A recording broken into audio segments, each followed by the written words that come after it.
नमस्कार। महाराष्ट्र में संतों की बड़ी परंपरा रही। अनेक संत यहाँ पर आए, उनके कार्यों से, उनके विचारों से वो अमर हो गए और उनके विचारों पे आज भी लाखों लोग चल रहे हैं। ऐसे ही एक महान संत महाराष्ट्र में हुए, उनकी एक कथा लेकर मैं आया हूँ। ये जो संत थे, इनका एक बहुत बड़ा आश्रम था। आश्रम में हज़ारों लोग आया करते थे। हर रोज़ लोग उनके पास जाते थे। वो भी नामदान करते थे, कीर्तन कराते थे लोगों से, भजन कराते थे, सत्संग सुनाते थे और आखिर में सबको भोजन खिलाते थे। और उनके प्रति लोगों में बड़ी श्रद्धा हुआ करती थी और हमेशा लोगों की तादाद उनके पास रहती थी। हज़ारों लोग दर्शन के लिए खड़े होते थे और वो भी उतनी प्रेम से, उनकी माया से सब लोगों को संभालते थे और अच्छा मार्गदर्शन करके उनको भक्ति मार्ग पे चलाते थे। तो एक बहुत सुनहरा समय था वो। उस समय के लोग, वहाँ से जो शुरू हुई कहानी, अभी भी लाखों लोग उनके शिष्य महाराष्ट्र में हैं और आज भी उनका कार्य चालू है। तो संतों के पास तो हर कोई जाता है, लेकिन कोई भी आदमी जाए तो पहले समस्या बोल देता है। एक बीच में एक समय ऐसा आया कि जिस गांव में एक महान संत का आश्रम था, उसी गांव में 2-3 ज्योतिषी आ गए और इनके शिष्य जो है वो ज्योतिषी के पास जाते थे, अपनी जन्मपत्र दिखाते थे और फिर ज्योतिषी कुछ बोल देता था, आपको ऐसा प्रॉब्लम है, वैसा प्रॉब्लम है। फिर आकर महाराज को मिलते थे, संतों को मिलते थे और इनको बताते थे, देखो ना महाराज, मेरी बेटी की शादी नहीं हो रही, उसके जन्मपत्र में मंगल है। कोई आता था, बोलता था, महाराज मेरे बेटे को जॉब नहीं मिल रहा है, उसके जन्मपत्र में ऐसा ऐसा प्रॉब्लम आ रहा है। कोई बोलता था कि मेरी बेटी की शादी होगी, ऐसा बोला तो है ज्योतिषी ने, लेकिन बोल रहा है कि 2-3 साल में उसका डिवोर्स हो जाएगा। कोई बोलता था कि शादी करने से कुछ फ़ायदा नहीं, इसको तो बच्चे ही नहीं होगी। तो हर एक कोई ना कोई नई समस्या लेकर महाराज के पास आया करते थे और दिन अनेक दिनों में ये समस्या बहुत बड़ी महाराज के सामने आ रही थी। महाराज सोचने लगे, ये ज्योतिषी इतना कैसे बोल रहा है, ये ब्रह्मदेव थोड़ी है, इसको इतना कैसा पता चल रहा है कि इसका ऐसा ही होने वाला है। कुछ लोगों को तो ऐसा बता दिया था कि आपका बेटा 15 साल की आयु में ही उसकी मृत्यु होने वाली है। वो तो लोग डर के मारे से महाराज के पास आते थे, बोलते थे, हमको बता दिया कि आपका बेटा तो 15 साल की उम्र में, 15 साल की आयु में ही उसकी मृत्यु है, हम क्या करें। तो महाराज बहुत सोचने लगे, अरे इसका कुछ तो हल निकालना चाहिए। ये लोग क्या है कि ये ज्योतिष के पीछे बहुत भाग रहे हैं, बहुत उनके ऊपर विश्वास रखने लगे, भक्ति मार्ग छोड़ के, भगवान के पास जाना छोड़ के ये ज्योतिषी के पीछे भाग रहे हैं।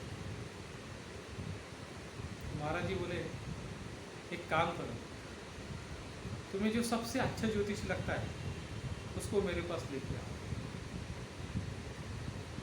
मुझे भी एक जन्मपत्र दिखानी है। तो उनके शिष्य थे। दूसरे दिन जो सबसे प्रसिद्ध ज्योतिषी थे, उनको लेकर लोग महाराज के पास पहुँचे। महाराज को बोले, ये जो ज्योतिषी है ये सबसे बेहतर है, एक बार इन्होंने कुछ बोल दिया वैसे ही होता है, कितने लोगों को बोल दिया उनका वैसे ही हुआ है। आप किसकी जन्मपत्री दिखाने वाले हैं?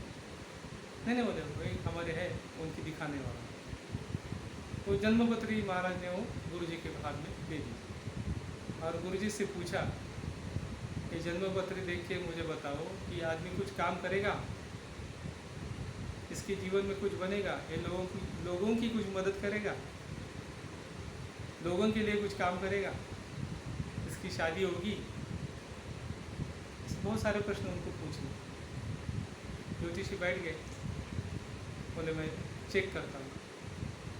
ज्योतिषी ने पत्रिका जो जन्म पत्री थी वो चेक की। बोले अरे ये तो भिखारी की जन्म पत्री है, ये तो कुछ काम का नहीं है, ये तो भीख मांग के इसकी गुजरान होने वाली है, दूसरा कुछ करेगा नहीं है। बोले लोगों की मदद, बोले अरे लोगों की मदद क्या करेगा, ये तो खुद ही भीख मांगने वाला है, लोगों की मदद कहाँ से करेगा। बोले इसकी शादी भी दी, अरे भीख मांग के जो जीने वाला है उसको कौन लड़की देगा, इसकी कैसी शादी होगी। और लोगों की मदद, अरे तो पॉसिबल ही नहीं होगी, लोगों की मदद कैसे करेगा, इसके खुद के खाने के प्रॉब्लम है, लोगों की मदद कहाँ से करेगा, कुछ भी नहीं हो सकता इसका। तो फिर महाराज बोले ये जो जन्मपत्री है मेरी है, और मैं आपको बताता हूँ आज हज़ारों लोगों का कल्याण मेरे कारण हो रहा है। भगवान मुझे बुद्धि दे रहे हैं, मैं उनके पास से सत्संग करा के ले रहा हूँ, हज़ारों लोगों को मैं भोजन खिला रहा हूँ, चाहे लोग पैसा दे रहे हैं, धन दे रहे हैं। आप बोल रहे भिखारी की पत्रिका है, लेकिन मुझे पैसों की कभी कमी नहीं, इतना लोग दान दे रहे हैं कि मुझे कभी पैसों के लिए देखना नहीं पड़ता। आप बोल रहे शादी नहीं होगी, मेरी 2 शादी हो चुकी है। फिर सब शिष्यों को बोले ये ज्योतिष एक शास्त्र है, लेकिन उसके ऊपर इतना भी भरोसा मत करो, पहले भगवान को देखो, भक्ति मार्ग पे चलो, गुरु के पीछे जाओ, गुरु कृपा और गुरु मंत्र से आपके कर्म कटेंगे, आपका लाइफ अच्छा हो सकता है। ना कि कोई ज्योतिषी आपको बता दे कि आपका ऐसा ही होगा तो वैसा ही होगा, ऐसा कभी नहीं हो सकता। ज्योतिषी कोई ब्रह्मदेव नहीं है।